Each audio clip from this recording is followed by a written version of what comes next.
Hello everyone, you know what time it is. It's time once again for another episode of Duane's Opinion. This is episode number 3. Today, my opinion has to do with, as you may have guessed from the intro screen and the title, friends. No, jeez, that's okay.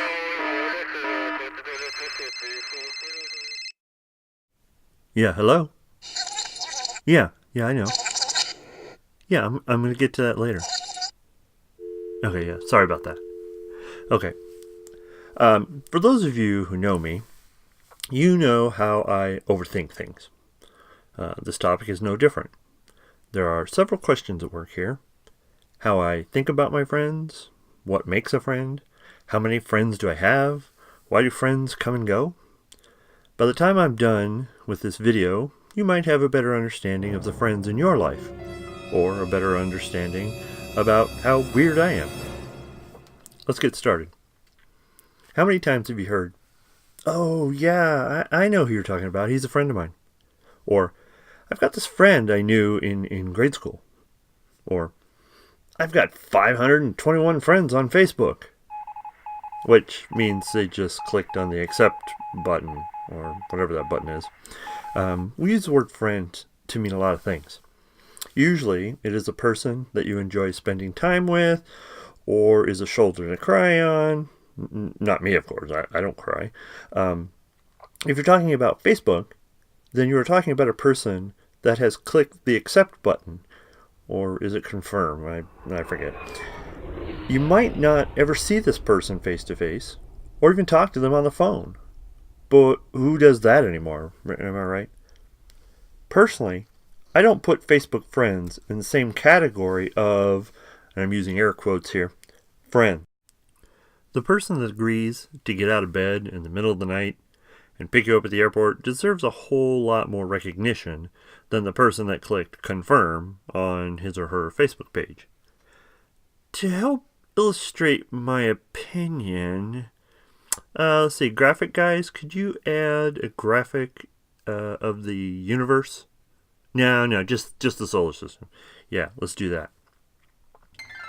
I tend to think of the people around me as the planets orbiting the sun. I, of course, am at the center. I am the sun, and everything revolves around me.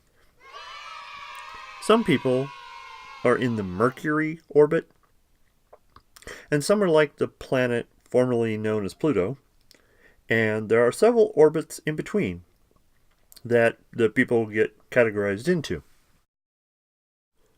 The Mercury, or Friends, orbit, these are the people I talk to often, rely on for advice, help move when they get a divorce, let sleep on my couch after a party, eat out of my refrigerator, these kind of things. These are truly my friends. Everyone has different ideas about their friends. These are the rules that I use to determine if a person is a friend.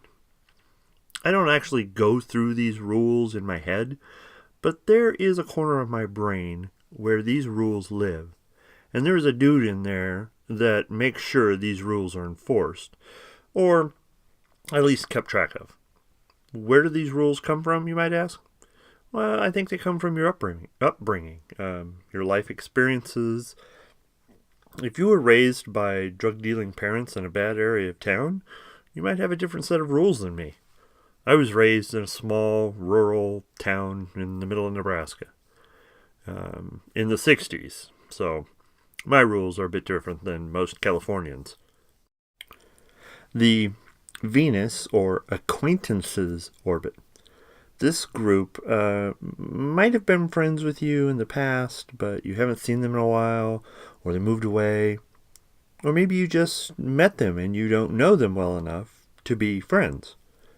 The amount of time spent around these people has the heaviest influence on whether or not they will become friends. Sometimes, the more time you spend with acquaintances, the more you realize you're not at all compatible. Next is the Earth orbit, or the distant acquaintances orbit. This is a person that I might have met through one of my friends. I'll say hi to them if I see them on the street, but they would never accept an invitation to lunch or any other social gathering unless it was like, at a public place, lots of people, because that would probably require them to move into the friend orbit. The next orbit or layer is the Mars or coworker orbit. These are the people that you work with you see in some other professional setting. Maybe your coworkers you have lunch with once on that special holiday like Christmas, where the whole office goes out together. These are types of people you don't really interact with one-on-one for reasons other than work. If it wasn't for work, you probably wouldn't see these people at all. It seems a little odd to me. You spend a lot of time with some of the folks you work with, and then I guess maybe you've seen enough of one another, and then when work is over, you go your separate ways, and that's it. Some of the people that fit into the coworker group might be your barber or hairstylist, the person that gets you your coffee. It's one of those big chain coffee places. Your personal trainer or something like that. Okay, we're about halfway through here, but this layer now is the Jupiter layer orbit, and I consider these the friends and family of coworkers. These are types of people that you have no interaction with unless they've already gone through or talked to your coworker or a friend. This might be a parent of a friend or a brother of a friend. In my case, maybe they need some advice on what computer to buy or something like that. But they wouldn't come to me directly. That's the Jupiter or friends of and family of coworkers. Okay, the next orbit is Saturn or members of a community. The Saturn or members of the community orbit. What do I mean by community? Well, I consider two types of community: the physical community and the perceived community. The physical community is the group of people you see every day. The members of your city, your neighborhood, people you see at the park. The perceived community is the group of people that you share some sort of kinship. Maybe you drive the same car as me. Maybe I give you a nod when we pass each other on the street. Or maybe we even talk about what year our cars are, or before going into the supermarket or something like that. I also ride a motorcycle. Motorcycle riders seem to have a greater sense of community. Maybe it's because we're all battling drivers that don't pay attention to what they're doing. Okay, the next orbit or layer is... all right, I should have seen this coming. Go ahead, talk amongst yourselves about the next planet here. Okay, Uranus. I call these the Americans. Maybe you could say it's a larger group of community, and I guess you could, but these people tend to share the same ideals, at least as they pertain to life, liberty, and the pursuit of happiness. I don't believe for a second that everyone in the United States has the same level of understanding and commitment to the ideals that this country was founded on as I do. That would be absurd. I am convinced that there are lots of people in this country with a wide spectrum of beliefs. Those that do not share my level of understanding and commitment might belong to the next group. Okay, this layer or orbit, the Neptune layer, these are just inhabitants of the planet.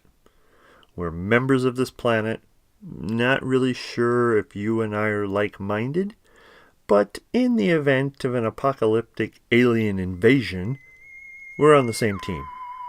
And you would be immediately moved to the coworker orbit.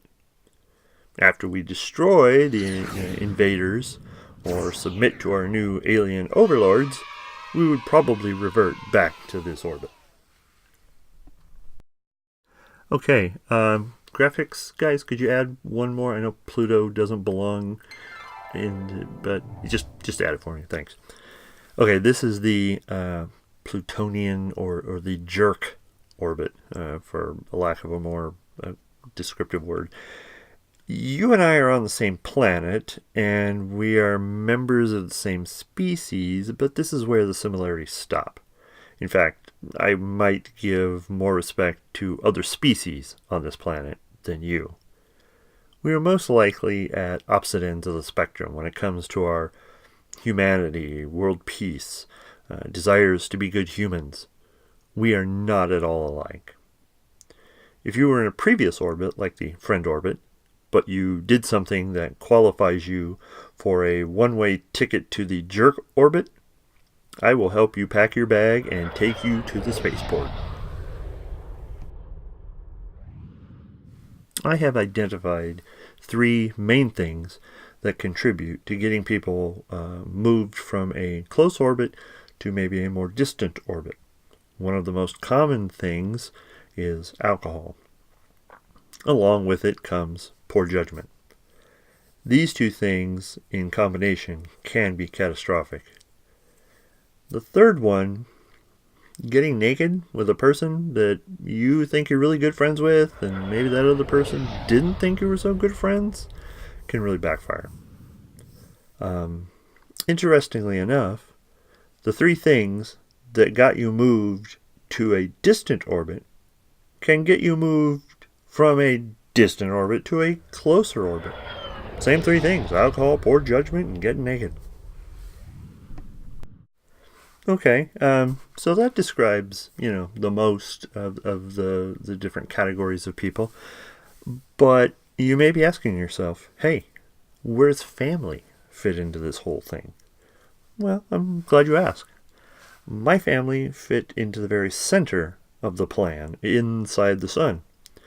We stay closer than the rest of the people, and those people outside don't get to share that same level of closeness. Here's a little factoid for you. If the sun were a hollow sphere, how many Earths would fit inside it? Now, the Earth's a pretty big place, right? Tick, tick, tick, clock's ticking. 1,300,000 Earths would fit inside the sun. That's pretty crazy, right? Since the whole of the universe seems to be expanding, it isn't a stretch to imagine that people tend to move away from the center or the closer orbits and eventually land in a more distant orbit. The outer orbits don't require any effort at all. It just happens over time. For me, you have to work to get to the jerk orbit, though. Just so you know. We're all getting older. I'm older than most of the people I hang out with. Us older folks tend to get out of the house less and less often, and all of that leads to having fewer and fewer friends. We tend to put up with drama of life less and less with each passing day. Eventually we retire from our jobs, and the whole co-worker orbit might just disappear completely. If you are one of the people that know me and you are wondering which orbit you are in, this might help you understand that. There is always the possibility that this might have made it worse. Feel free to ask me to pick you up at the airport and see what I say. Well, that wraps up this episode of Duane's Opinion. Thanks for listening. Hope you enjoyed this episode. Don't forget to comment, like, and subscribe, and see you in the next episode. Bye.